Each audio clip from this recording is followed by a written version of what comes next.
Okay, so today we're talking about people and culture, right? Yeah. So I've got a couple of gurus. One of them is Ryan Holiday. So when I think about stoicism, You're going to say me then. But, when I think about stoicism, I think about Ryan Holiday. Yeah. And when I think about people and culture, I think about you. Oh, cool. So Dave Watford, welcome. Thank you. Hey, so let's get into it. I've got a whole bunch of questions here about, young entrepreneurs, normally around the 23 to 35 or 40 year bracket, right? Starting in company years 1, 2, and 3. Yeah. Have all these questions. So I want to roll through some of those. So these are quite specific in terms of people and culture and how they execute against that inside their companies. Yeah. So the first question is, what do you think about my belief that young companies should leave culture at the door in the first 1 to 2 years and focus on operations, revenue, and talent? Yeah. So I'm gonna say yes. I kind of think that's probably the best approach because it's what you need to do when you're in startup. I also then want to complicate it straight away, which I love doing a little bit. Wouldn't have it any other way. Yeah, exactly right. And I've got a question to ask, and it's not meant to put you on put you on the back foot or anything, but it's about this conversation of culture, and it's something I've realised as I talk more about it. And also, this is something that I learned. I've grown a business. I've sort of grown a training business as well, and this is all stuff in hindsight where I'm like, I wish we'd been a bit better at that at the time. So do you mean in how people define the word culture? Yeah, right? essentially that's the it's a big question. Right? So huge question. We talk about it so easily, yet what is culture? What's a definition of culture? Yeah. And so I think it, so let me answer that. You don't have right? to answer it if you don't want. No. Well, I'm quite happy to. Okay. Well, this is my definition. Yeah. My definition of culture. Culture is a community and an environment that people inside the company can relate to. Yeah. Okay. Cool.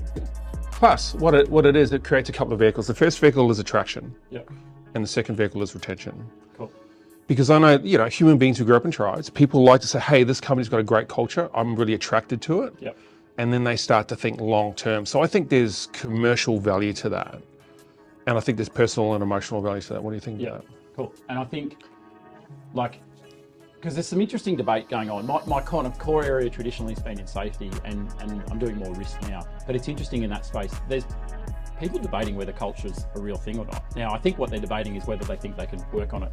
But if you look historically, when there's a major disaster, scandal, things go wrong, culture is nearly always implicated in the understanding of it. It gets retrospectively implicated. Yeah, they say, it's a bad culture. Exactly right. Yeah. So I think culture's a thing. Now, what's interesting is, I think I frame it up this way. It represents a paradox. It's really easy to describe, but quite difficult to define. And as in, I could go to anybody, regardless of their education level, experience, doesn't matter what, in any organisation and say, hey, tell me about culture around here. And they will give me a description. So it's supportive, or it's toxic, or it's, fun, right? So they can describe it. And I think because it's so easy to describe, we think it's easy to define, but it turns out it's not. And there is no one single accepted definition. But my idea that I'd put forward is, I think you need to have a working model. Otherwise, what are you working on? So most companies are working on culture inadvertently, by accident. Doesn't mean it's terrible, by the way. And the reason I'm going to come back to your question and say, I probably agree, in the startup years, I don't think there's much you can actively do to try and control culture. I'm still going to say we should talk about it. I think I've got some ideas I want to share. But essentially, you're working on it inadvertently, and the culture will tend to mirror the personality of the founder. And that's why there's probably not a lot you can do to try and change it or shift it. But I still think it's worth thinking about what it is.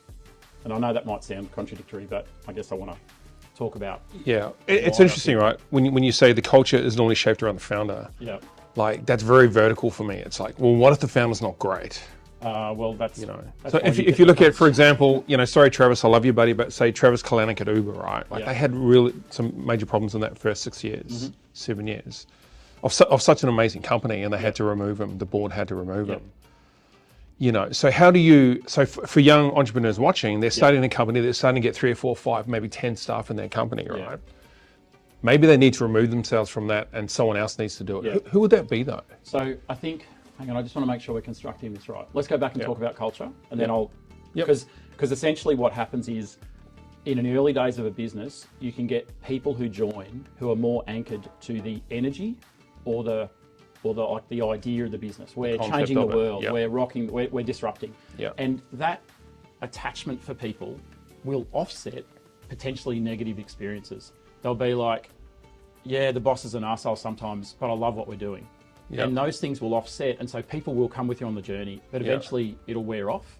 Yeah. And unless you kind of going, I'm just going to run the business that way, where we all, that's the vibe. The problem is when the boss is like, we're about community and we're about loyalty, but actually what people experience is not different. That. And the anchor to the vision is no longer strong enough. And that's going to happen as you grow. You dilute the business. People have got less connection with why we're doing this, and it starts to become a job, which it has to.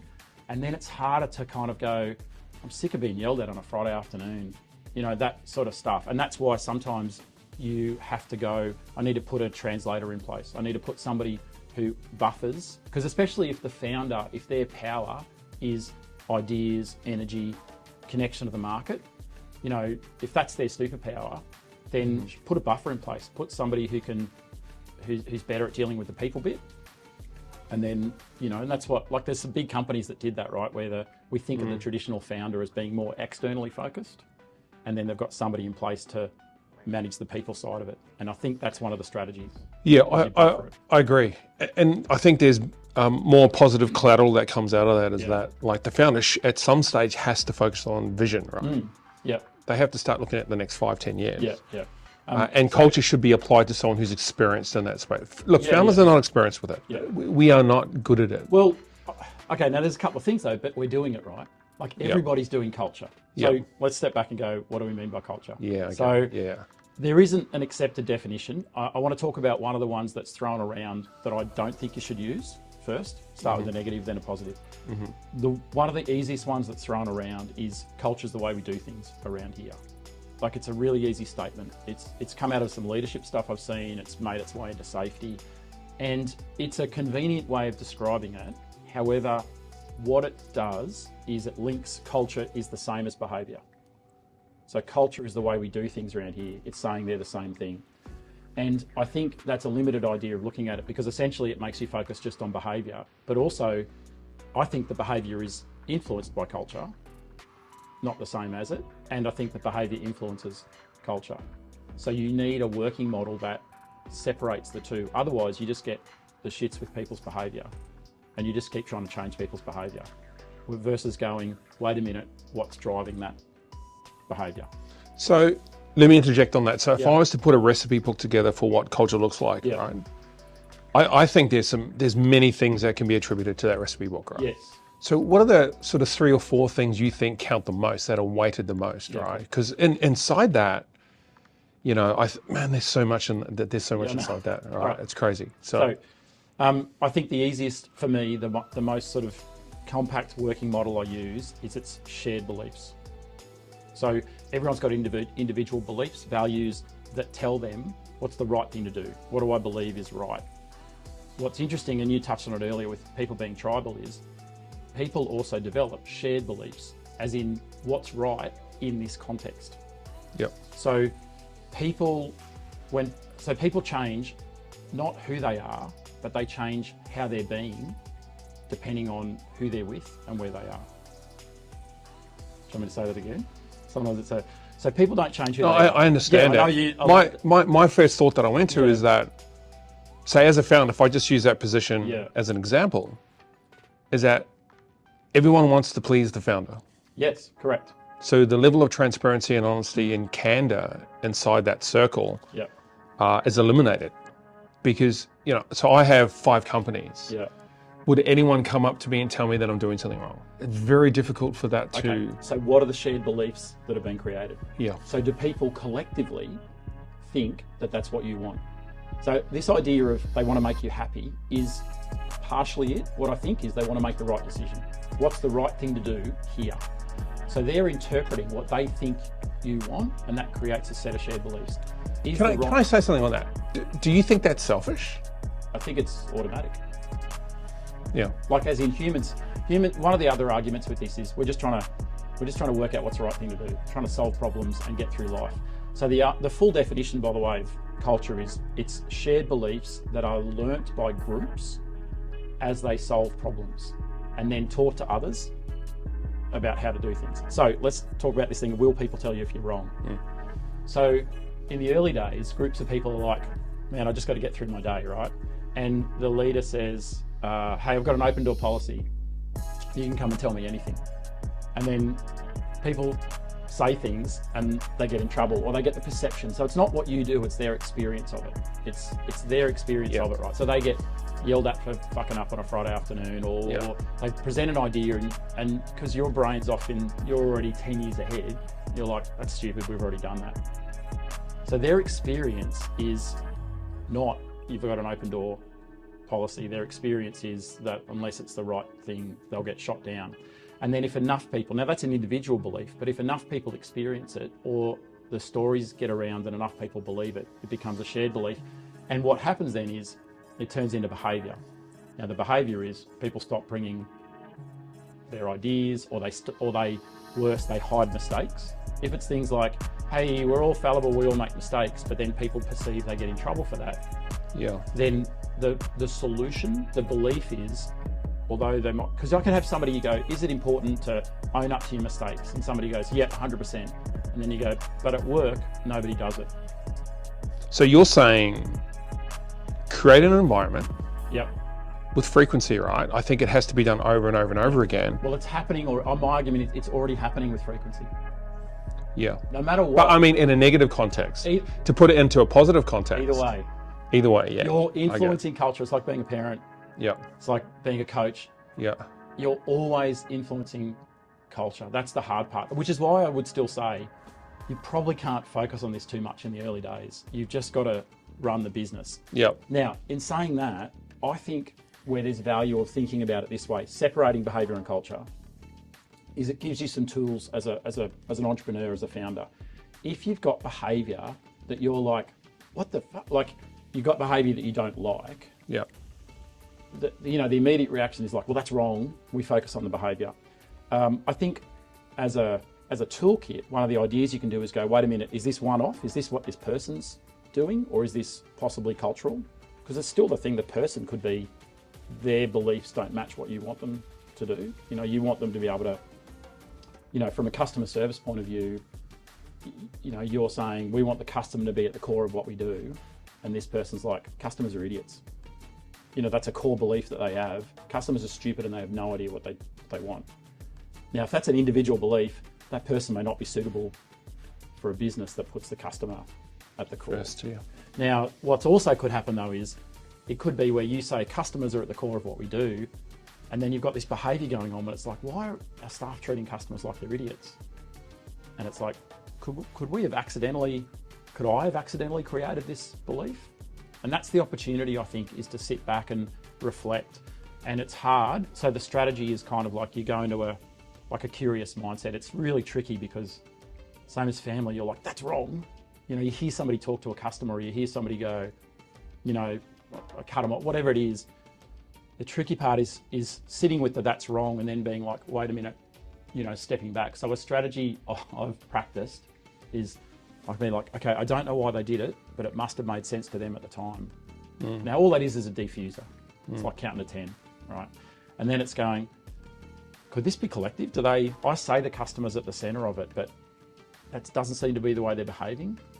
Could it be? It could be training, it could be other things, but it could also be, have I actually taught something else? So I'm going to now shift to, here's another aspect of culture. So we've got the definition, which I typically say is shared beliefs, learnt by groups as they solve problems. The other thing is they can be taught to new people easily, and they're typically taught through stories. So you can have a new person arrive who's like learns, don't take problems to the boss, just through storytelling. Somebody's like, I found a problem, I better go tell Lawrence, and they're like, oh, I wouldn't tell him this afternoon. Why not? Oh, just Friday afternoons are a bad time. He's a bit pissed off. Now that he's new not in a good person mood. Has learnt that's what the right thing to do here is. That person could be a casual, go to another company and behave in a completely different way because that's the right thing to do. That's a very micro element though, right? Like I know it should be considered when I say there's all these different things, you know, that look, they and another influence could be they just had a bad morning. Correct. Yeah. You know, like you just don't know. No. So okay, I just want to wind back to that original question. It's like, Yeah. okay, so the founder removes himself, right? Like, and if I went back to the 1, 2, 3 years, Yeah. like, I like what Zuck says. Part of their value system in the early days was run fast and break things, right? Yeah. And I think startups should do that and put all that stuff to one side, because that sounds very complex for a young entrepreneur. That's what I'm saying. I agree. You Yep. don't go out with I don't think you can go out with the intent of going, I'm going to create a culture, because reality is you are going to create a culture, but it's going to be your personality. Yeah. It's more, what do you start doing when you're noticing stuff that's like, that's not what I expected. That's like, especially if it's, they did this, but the right decision was that. How do you make sense of that as an entrepreneur? You know what I tend to think? I think if you wrapped it up in, if you do this, revenue increases. If you do this, revenue diminishes or decreases. Yeah. You know, because founders are very, and business owners are very, you know, cash flow focused, right? Well, to a degree, some like like when we started, you know, the training business, we just sort of wanted to have enough cash flow. Yeah. Really? Yeah, we weren't setting out with the intent to create X cash flow. In fact, our budgeting was pretty loose. When we moved into a new premise, we'd be like, oh, that's just 2 extra courses a week. You know, it was only when Ange joined the business that she actually went, what are you jokers doing here? We were like, oh, thank God she's someone here who can do numbers. Yeah. But it was only, that was we weren't focused on it. And so I think about that question of, like, what does good look like? Yeah. And again, I think that's probably an easier way. So rather than going... I love that, by the way. Sorry to interrupt. I love that. What does good look like? So rather like, than that's culture, a good statement. Don't think culture, because especially... Yeah. The only time somebody really starts thinking culture is when you've got a chance to step back and go, what do we want to intentionally create? In a startup business, you're creating what you're creating. It's a reflection of the founder. Now, what you can get better at is going, okay, what does good look like? If you tell stories about what good looks like, it helps everybody learn what's the right thing to do here. What does good look like when dealing with a customer? You know, and you can, rather than going, that was wrong, it can be like, all right, let me talk to you about what a great outcome would have been or what a great process would have been. And you're teaching through stories. So storytelling is a culture tool, and you're teaching, this is what I would expect, especially as you grow. And that's one of the big problems for, I think, entrepreneurs as they grow, is they've got less contact with people. So in the early days, staff are learning what's the right thing to do, what does good look like, because they've got so much contact with the owner or the founder. Can I ask you, how does the result play into that? So if a company says, hey, this quarter we have a result, right? So that would be part of the dialogue of a founder. Really, and I know founders are really focused on results. Yeah. So that has to drive a narrative inside that. Yeah. And sometimes that may mean you have a good day. Yeah. And you have a bad day. Yeah. So. I think, so what does good look like is, if a result is we need to make this much profit, you know, that should be really clear. Then you can tell stories about how you want to make that profit. And then also things like, what happens if you don't make it? You know, what? Yeah. That's super interesting, that concept. It's like, the risk is, if you anchor too much to just say revenue or profit, that would be the classic sort of differentiators. If the only story that people hear is it's about revenue, then people will do whatever they think is right to achieve revenue. And what the founder might then find is, why did you do that? Like that's ridiculous. That's going to hurt us in 5 years, or that's going to be whatever. And it's like, well, I was just trying to make revenue because it's what you've taught me is the most important. So sometimes you need to talk method. How do we get there? What does it mean? I think as well. You know what I love? There was something I was thinking about before you came in today, is wouldn't it be great if someone came into the business and they did something that wasn't in alignment with positive culture or positive behavior, and one of the team members said to them, hey, listen, you can't do that here. Yeah, that would be good. So and they would only do that if they thought that's the right thing to do here. Yeah. So is it okay to pull people up? Now there's also a bit of that's a tricky one, because humans often don't love, telling other people they're wrong. And that's, so let's sit, what's got to sit underneath that? And this goes to things like innovation. If you want people to take risks and innovate, if you want people to be able to pull people up and go, hey, that's not on around here, what's the shared belief that needs to sit beneath that? So for me, that goes to, say, fairness and trust. people need to believe that if they screw up, they'll have a chance to explain why. People need to believe that actually we will make mistakes. So that's where you hear entrepreneurs talk about their journey, and they'll say, I firmly believe that you need to come up with 10 bad ideas to find one good idea. Now that's a story that lets other people learn we're going to come up with more bad ideas than good ideas, which makes it easier then for somebody to go, I've got this idea. And when they go, no, that's not it yet, keep going, that encourages them. Versus owners who just go, I want you to innovate. You know, we want to be innovative without describing what that looks like or laying the foundation.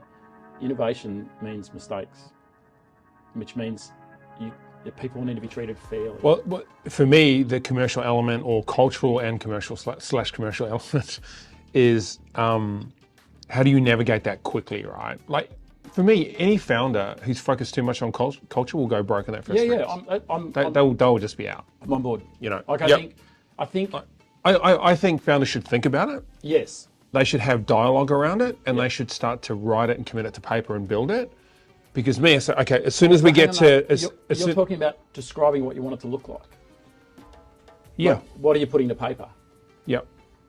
So these are these different elements of culture, which I know I'm overly complicating it, and I'm aware that I'm doing that. But there's what we want it to look like, and then there's what is it. Yeah. They're two different things. And I'm like, I agree with you. What you want it to look like, to be honest, I would not spend time trying to define that up front, because it'll be what you are. That's what all the models say, is people will learn what's the right thing to do or what good looks like because they're exposed to the founder.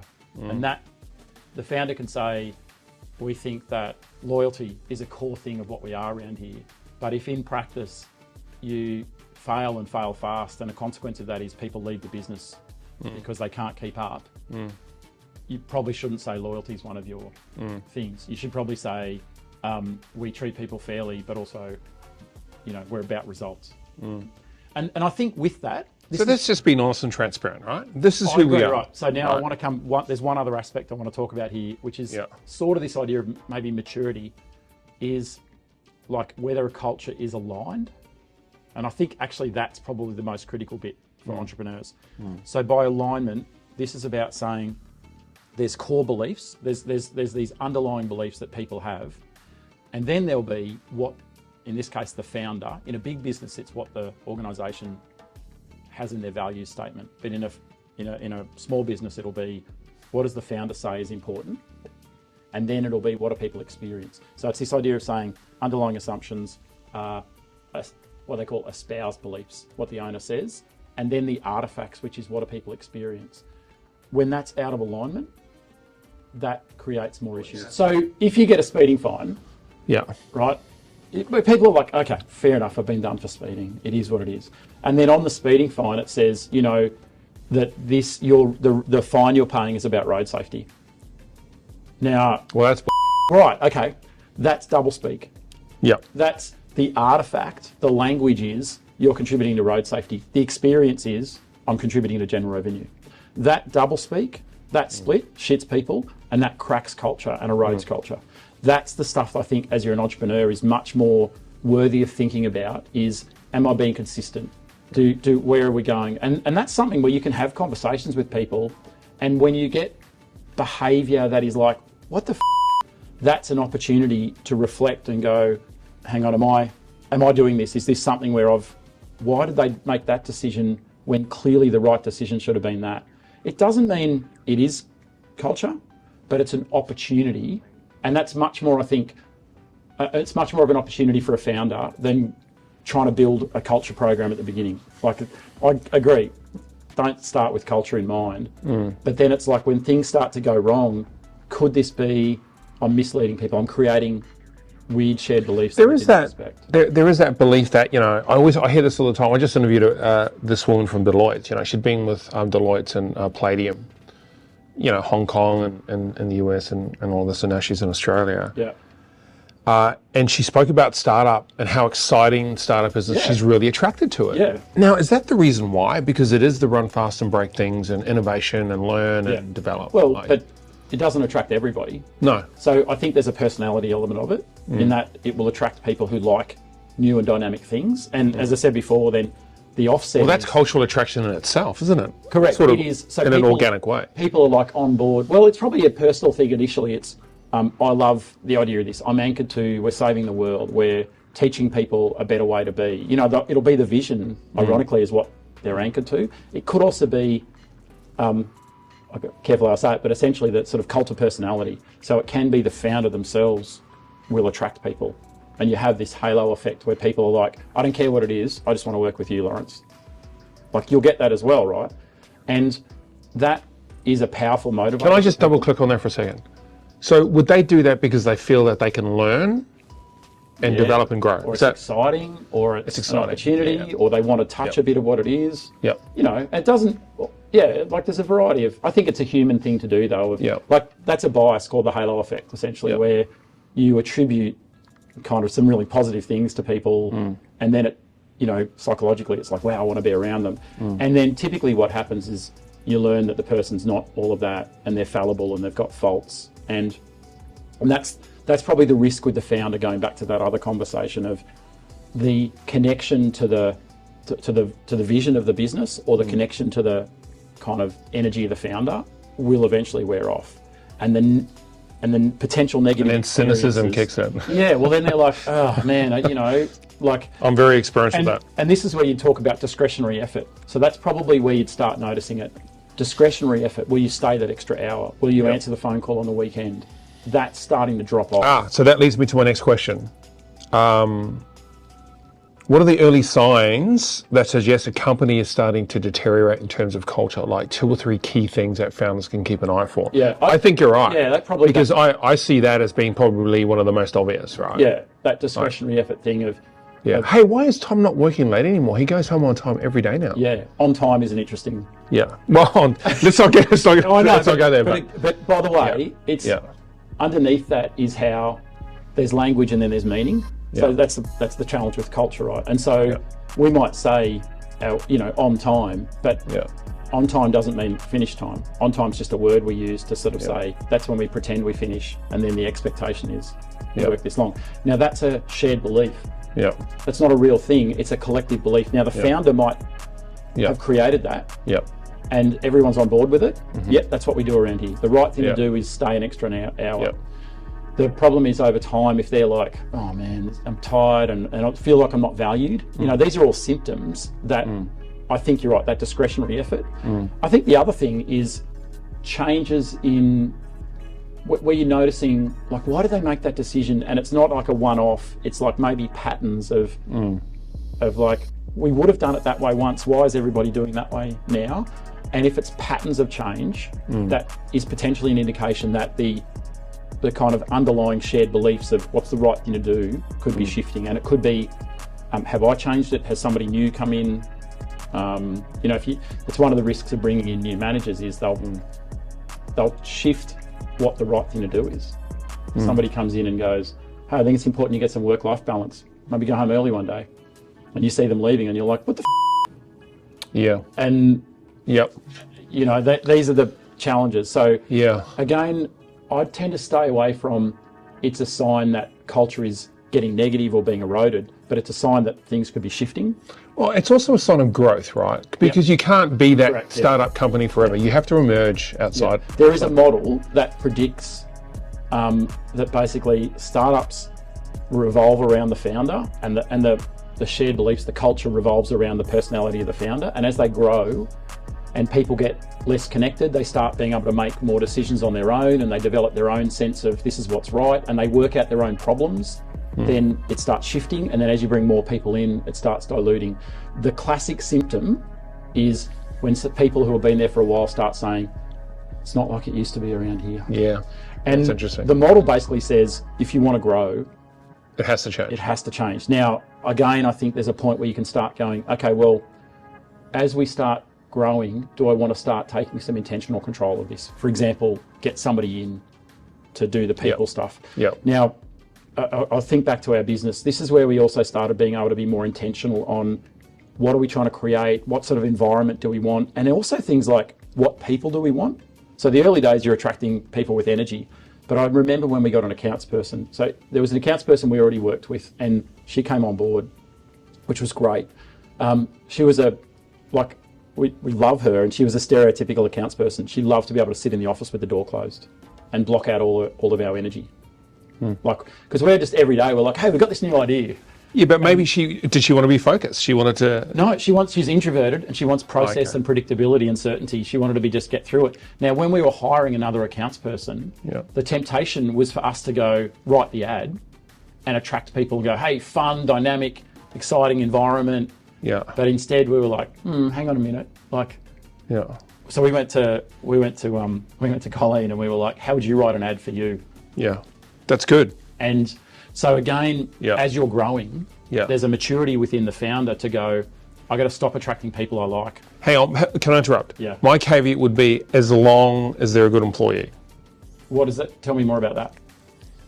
Well, you couldn't go to Colleen, right, and say, what sort of person would you like to work with? No, so they have to be productive. Correct, they have to meet those standards, right? And so we went through a couple of sort of trying to get GMs, and we just never found the right person. So you're right. It's got to be. I think that's the strategy I'd say for entrepreneurs is be careful you don't just hire people you like that you get on with. You do an interview, like we would be hiring for an ops manager. Now our ops managers needed to implement things. We'd be in an interview, and if you had an ops manager that went, oh, actually, I've got some really good ideas for your business. And it was like, eesh, you're out. Because we didn't need more ideas people. We needed implementers. So us getting clear on our strengths, which is more sort of personality type stuff, but it is cultural as well. It's understanding that there's going to be, this is again another model, right? What's culture about? The idea that you can have subcultures or microcultures within your accounts team, within your sales team. And they will be different and they will drive different behaviours. And that's okay, but more complex. And when I speak to, I coached a couple of young entrepreneurs and I said, look, if you're ever going to hire anyone, please come to me first, right? So I help them with their P&L and their balance sheet and manage their finances. And they go, I want to hire this person. And I just go, why? Oh, because we want to do this and this. And I says, yeah, but why? You know, and sometimes they struggle in understanding that they have a job to do. They said, hey, if we had someone who's really skilled and experienced in this, they don't write anything down about culture. They haven't got a specification on the job itself and the role, the results, the key results they need to achieve in the KPIs. Nothing. Now we all do this. I did that year 1, 2, and 3. I just hire anyone I can.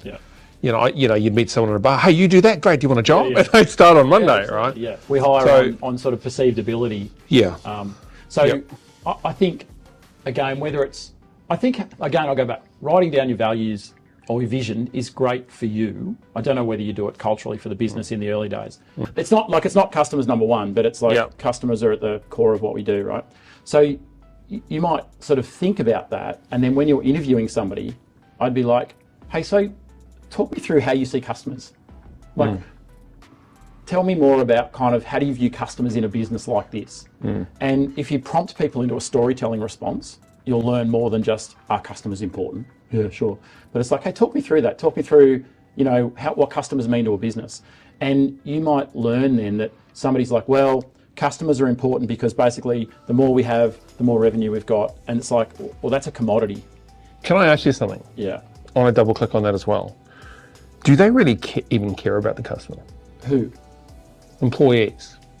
Well, if you care about them, then they should, right? They should. I know you're kind of like, they should only care about it if it helps me meet my results. But And that's not authentic. That's a KPI or a KRA. But unless that's the job, right? If you've got some people working in a call center and their job is the customer is simply a contact point, and if you contact 50 of them, we know that it'll turn into two conversions. They don't need to have like customer service. Customers are great. They just need to be like, can I keep picking the phone up? That's just as genuine as long as you're clear on it. I think founders beat themselves over the head, and I did for a little while, about, God, I wish everyone cared about the customer as much as I do. Yes, I guess that's a broad argument of theoretically no one will care as much as you, unless you find really a magic person in there. But I think part of that will come out in, can I put it this way, you know, why isn't everybody treating the customer the same as I would? And maybe that's because we say customers are what we're about without telling enough stories about what that looks like.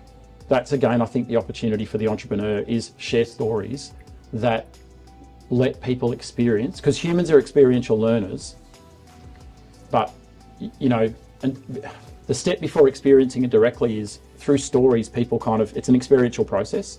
Like, it's like when you see somebody go through something, it lights up similar parts in your brain. When you see people experience pain, our pain receptors light up. So storytelling is a really powerful tool. So you tell stories about what good customer service looks like. And I think that's an opportunity, because we say culture is important, we say loyalty is important, whatever it is, but we don't define it. And by defining it, I'm not saying you have to write it down. Now, in big companies, that's what they do, right? They say our value is, people, and then they write a descriptor of what it looks like. You need the descriptor because it means lots of different things to different people. So I think, again, that's an opportunity. Tell stories about what it looks like. If, for example, a founder tells stories about how many times they've fucked up, and then when they found the right one, then that's telling people we're going to make mistakes. And it means even if I get a bit grumpy at the time, it's okay. So what's a high performing culture? I'd probably say it's an aligned culture, because high performing is a really relative term. If I think about the training business that we had, high performing wasn't about, say, a revenue target. High performing for us would have been that the trainers are giving an amazing experience to the participants. That's high performing for us. Now, we knew that would convert into revenue, but that was high performing. That was the way kind of for us. So customer experience. Yeah, absolutely, for them. Now, what that means is there was consistency between the way, as a founder of the business, I would expect customers to be treated and the way they were treated. There was alignment. That's what I think high performing means. You can define performance then and say, this is what performance looks like. Well, most founders pivot to cash flow, revenue. It may be. Sales. I think it's fair to say there's probably a lot that do, but I also would balance and say a lot that don't. A lot of people start a business with an idea and they want to change the world, whether they do or not. They've got an invention. And that's where there may be some conflation between people who, follow you, because that is more aligned, I think, with your view. I'm not saying you're doing it just for the cash flow, but you link it very well and very clearly for staff. There will be plenty of other people who start a business without any cash flow targets, without any profit target. It's hard. I think about culture in terms of marketing and advertising as well. I see you just sparked a thought in my head. It's hard to sell the cultural dream when you're a mining company, right? But they do this so well. They must have great people and great agencies working with them. Do they market it, but do they sell it well? I think they do it pretty well. So do you think people believe it? I don't know whether people believe it. I really don't have that data, so I couldn't say. But when I see it personally, I think they deliver it well. Yes. Okay. So they make it sustainable. Yeah. They make it environmental. Yeah. And that it's there for a reason, and that everybody is using that particular commodity. Yeah. There's an argument that a lot of that is for their staff. Yeah. I get that. That a lot of the marketing that mining companies do is to try and offset the feeling that staff have of like, are we destroying the world? Yep. So they actually kind of making it easier for staff to stay. Because really, like, why would we get ads in our socials for BHP? Yeah. It's like none of us are going to go and like, I'm going to choose BHP from a coal provider. Yeah. Yeah. So that's and same as now, like Coke and all these big companies, they're like lifestyle advertising, right? Yeah. So it's marketing based on a feeling, which is closer to culture.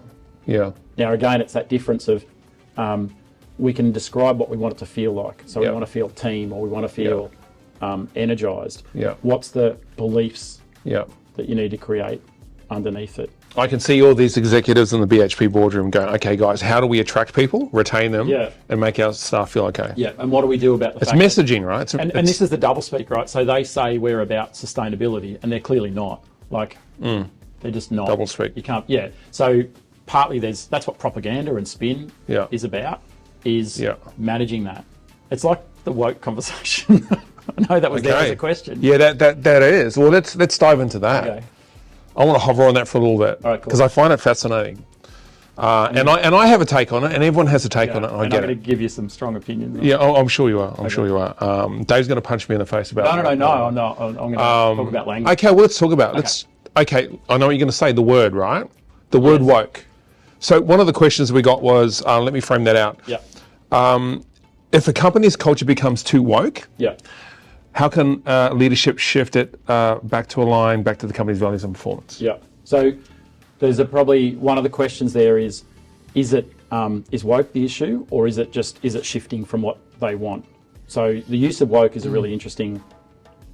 Okay, well, let's word. define the word. Yeah. Okay. So I think that's well, I'm trying to think of the right word. It's been taken up by a group, so it's been sort of owned now by a group that it was used against. It's like the N-word, right? It's been so in this case that's about power. And the generalisation I'm going to make here is only people with power who are worried about losing it use woke. So nobody who's in a minority group is complaining about the woke agenda. Correct. And I think it's a minority. I think it's probably 3%, right? The term woke has been taken by a group with power as an insult to disempower others. And so when somebody says, can I challenge you on that? Yeah, sure. Or is it to describe others? No, it's to disempower. Because what's the description mean? Because woke actually originally meant awake. It meant aware. Yeah. Like it was like, it's been in Brooklyn Nine-Nine. Get woke, Sully. And it was about, hey man, like wake up to what's going on. Yeah. Is how it was originally used as a positive. I am woke. I'm aware that when somebody, if a female's upset at work, and I'm like, settle down, man. You're just carrying on. That could be, gaslighting. I'm aware that using words like, hey, we're equal. We treat everybody equally. That's not the case. And you shouldn't, right? Yep. Equity is more important than equality. Correct. But equality sounds right. Yeah. And so it's been... Well, it's a good, nice word to use in that environment, right? So hang on, in which context now? Instead of woke? Well, I talk from top down, right? Yeah. Normally, that's my perspective. Yeah. So if we're talking culture, it should work that way. So in a closed room, to use the term woke, and we speak about culture and how can we fix that, what we really mean is performance. What we really mean, and I think, and this is disassociated with the true with the true definition, is our company is becoming weak. We're losing our edge in the market. Right? We're not being candid with anybody. We're not being honest with anybody. We're telling everyone what they want to hear, and it's damaging the business. Yeah, cool. Like that's the perspective that I come from. And I can only acknowledge that and say, because I think I'm biased in the way I look at it. I think that, which is probably more, I think it could happen in growing businesses it could be where it's like, well, now what? Am I expected to, give leave to everybody if their dog's sick? It's that sort of bit as well, where an entrepreneur is complaining about, do I have to pander to everybody now?